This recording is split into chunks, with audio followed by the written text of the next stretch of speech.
முருகன் அருளால் அனைவரும் நன்றாக இருப்பீர்கள். ஸ்ரீ சௌடாம்பிகை ஜோதிடம் நேயர்கள் அனைவருக்கும் ஜோதிடர் ஜெய தமிழ் செல்வனின் அன்பு வணக்கங்கள். நம்ம சேனலை லைக் பண்ணுங்க, சப்ஸ்கிரைப் பண்ணுங்க, ஷேர் பண்ணுங்க. துல்லியமான பலன்களுக்கு கீழே உள்ள நம்பரை கான்டாக்ட் பண்ணுங்க. இப்ப ஒவ்வொரு ராசிக்கும், அதாவது வைகாசி மாத பொது பலன்களை பத்தி நம்ம பார்ப்போம். வைகாசி மாசம், போன மாசம் வரைக்கும் சித்திரை மாசம் சூரியன் வந்து உச்சநிலையில இருந்திருப்பாரு. இப்ப அதாவது தமிழ் மாதத்துல வைகாசி மாதத்துல ரிஷப ராசிக்கு பயிற்சி ஆகுறாரு. ரிஷபராசி சூரியன் புதன் ரிஷபராசியில இருப்பாங்க. இதை வந்து சூரியனும் புதனும் இணையிறது புத ஆதித்ய யோகம் அப்படின்னு சொல்லுவாங்க. இது வந்து கன்னி ராசிக்கும் மிதுன ராசிக்கும் நல்லது. அதாவது புதனோட ராசிக்காரங்களுக்கு ரொம்ப நல்லது. அதே மாதிரி மிதுன ராசியில குரு பகவான் ஒரு 17 நாள் இருப்பாரு. அதுக்கப்புறம் கடகத்துல உச்ச நிலையில 12 வருடங்களுக்கு ஒரு முறை நிகழக்கூடிய உச்சம், அதாவது குரு பகவான் உச்சம் அடையக்கூடியது 12 வருடங்களுக்கு ஒரு முறை நிகழக்கூடிய நிகழ்வு இது. இந்த மாதத்துல ஒரு 17 நாள் மட்டும்தான் மிதுனத்துல இருப்பாரு. அதுக்கப்புறம் கடக ராசிக்கு குரு உச்சம் அடைவார். சுக்கிரன் வந்து மிதுன ராசியில தான் இருப்பாரு. ஒரு 23 நாள் மிதுன ராசியில இருப்பாரு. அதன் பிற்பாடு அவரும் கடக ராசிக்கு வந்துருவாரு. கேது பகவான் வந்து சிம்ம ராசியிலையும், ராகு பகவான் கும்ப ராசியிலையும் இருப்பாரு. அதே மாதிரி சனி பகவான் மீன ராசியில இருப்பாரு சனி பகவான். அதே மாதிரி செவ்வாய் வந்து ஆட்சியா தன்னோட வீட்டுல ஆட்சி பலமா மேச ராசியில இருப்பாரு. 30 நாளும் அங்கதான் இருப்பாரு. இதுதான் இந்த மாதத்திற்கு, அதாவது வைகாசி மாதத்திற்கு உண்டான கிரக நிகழ்வுகள். இதை வச்சு ஒவ்வொரு ராசிக்கும் இந்த மாதம் பொது பலன்கள் எப்படி இருக்குது, ஒவ்வொரு ராசிக்கும் தனித்தனியா பார்ப்போம். தனுசு ராசி நேயர்கள் அனைவருக்கும் வணக்கம். உங்க ராசிநாதன் வந்து உச்சமடையக்கூடிய ஒரு அற்புதமான காலகட்டங்களா உங்களுக்கு இந்த காலகட்டம் அமையும். 12 வருடங்களுக்கு ஒரு முறைதான் உங்க ராசிநாதன் குரு பகவான் வந்து கடகத்துல உச்சமடைவார். அது வந்து இப்ப ஜூன் மாதத்துல நடைபெறும். இப்ப உங்க ராசிய சனி பகவான் பாக்குறாரு. குரு பகவானும் பார்த்துட்டு தான் இருக்கிறாரு. அதனால பெரிய அளவுகள் பாதிப்புகள் இல்லை.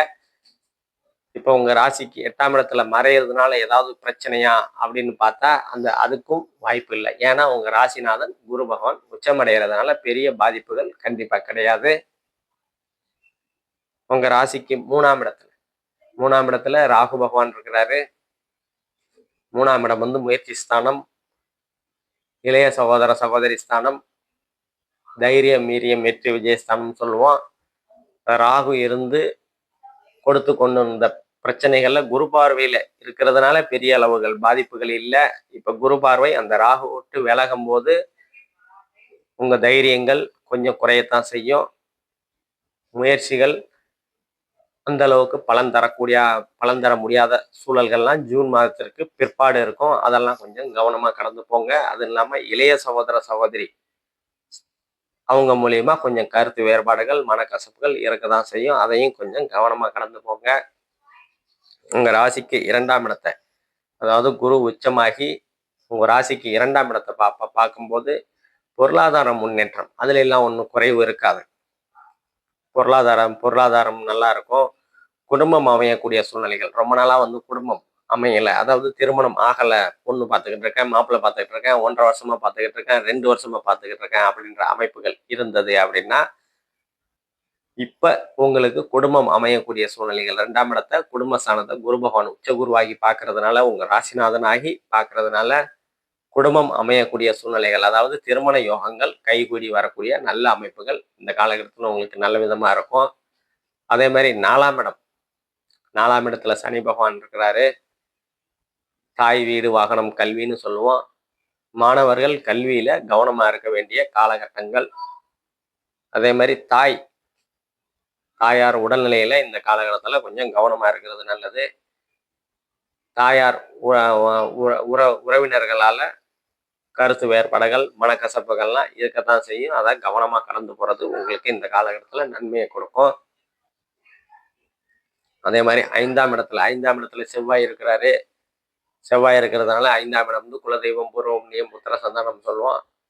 செவ்வாய் இருந்து ஆனா 5ஆம் அதிபதியாகி 5ஆம் இடத்துல இருக்கிறதுனால பெரிய அளவுகள் பாதிப்புகள் இல்லை. குழந்தைகளுக்கும் உங்களுக்கும் சிறு சிறு மனக்கசப்புகள் இருக்கதான் செய்யும். கருத்து வேறுபாடுகள் இருக்கும்.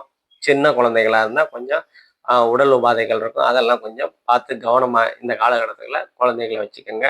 இன்னொன்று பெரியவங்க, அதாவது 50, 60 வயசுக்கு மேல பெரியவங்க இருந்தீங்கன்னா உங்க பேச்ச மீறி செல்லக்கூடிய அமைப்புகள், இல்ல சுப பிரிவுகள் பிரியக்கூடிய அமைப்புகள்.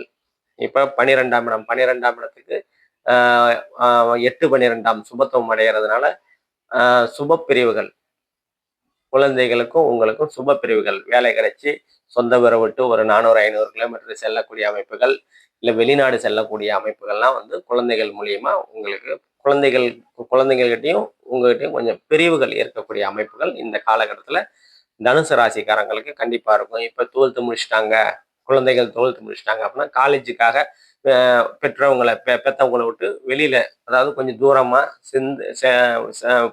தூரமா போய் காலேஜ் சேரக்கூடிய அமைப்புகள், அதையும் ஒரு சுப பிரிவு அந்த மாதிரி அமைப்புகள் இந்த காலகட்டத்தில் தனுசு ராசிக்காரங்களுக்கு 5ஆம் இடத்துல இருக்கிற செவ்வாய்னால ஒரு சுப பிரிவுகள் உண்டாகக்கூடிய தன்மைகள் கண்டிப்பா இருக்கும்.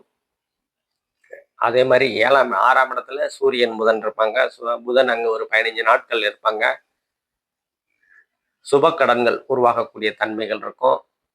குழந்தைகளுக்கு குழந்தை படிப்பு செலவுக்காக இருக்கலாம், அல்லது வீடு வாகனம் வாங்குறதுக்காக சுப கடன்கள் உருவாகக்கூடிய தன்மைகள் இருக்கும். சனி பகவானும் பார்க்கறதுனால கொஞ்சம் கொஞ்சம் கடன் கட்ட முடியாத அளவுகள்லாம் இந்த காலகட்டத்தில் இருக்கும். கடன் சுமை கொஞ்சம் உயரக்கூடிய அமைப்புகள் இருக்கும். என்னதான் இருந்தாலும் உங்க ராசிநாதன் குரு உச்சமடைகிறதுனால எதையும் சமாளிக்கக்கூடிய தன்மைகள் உங்களுக்கு இந்த காலகட்டத்தில் கண்டிப்பா இருக்கும். அதே மாதிரி 8ஆம் இடத்துல இருக்கிற குரு பிறந்த ஊரை விட்டு கொஞ்சம் தள்ளி வேலை கிடைக்கக்கூடிய அமைப்புகள், அந்த படிப்புக்காக செல்லக்கூடிய அமைப்புகள் கண்டிப்பா இருக்கும். படிப்புக்காக வெளிநாடு செல்லக்கூடிய, ஏன்னா 12ஆம் இடத்தையும் பார்ப்பாரு. 12ஆம் இடம் வந்து வெளிநாட்டை குறிக்கக்கூடிய இடம். குறிக்கக்கூடிய இடத்தை பார்க்கறதுனால வெளிநாட்டுக்காக வேலைக்காகவோ படிப்புக்காகவோ தனுசு ராசிக்காரங்க செல்லக்கூடிய அமைப்புகள் உங்களுக்கு இந்த காலகட்டத்தில் கண்டிப்பா நல்ல விதமா இருக்கும். அதே மாதிரி உங்க ராசிக்கு 10ஆம் இடத்தை சனி பகவான் பார்க்கறதுனால தொழில்கள்ல பெரிய அளவுகள் முன்னேற்றங்கள் இல்லாம இருக்கும். ஆனாலும் கீழே போயிட மாட்டீங்க. அப்படியே சுமூகமா கிராஜுவலா தான் இருக்கும்.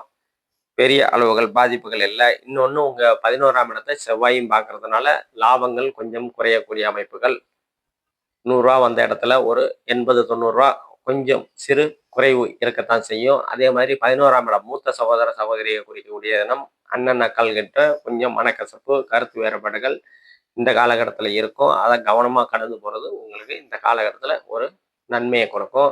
நம்ம இப்ப சொன்னது எல்லாமே பொது பலன்கள் தான். துல்லியமான பலன்கள் வேணும் அப்படின்னா உங்களோட ஜனனகால ஜாதகத்தை வச்சு தசாபுக்தி அமைப்புகள் என்ன நடக்குதுன்னு தெளிவா சொல்ல முடியும். தெளிவான துல்லியமான பலன்களுக்கு கீழே உள்ள நம்பரை கான்டாக்ட் பண்ணுங்க. நன்றி, வணக்கம்.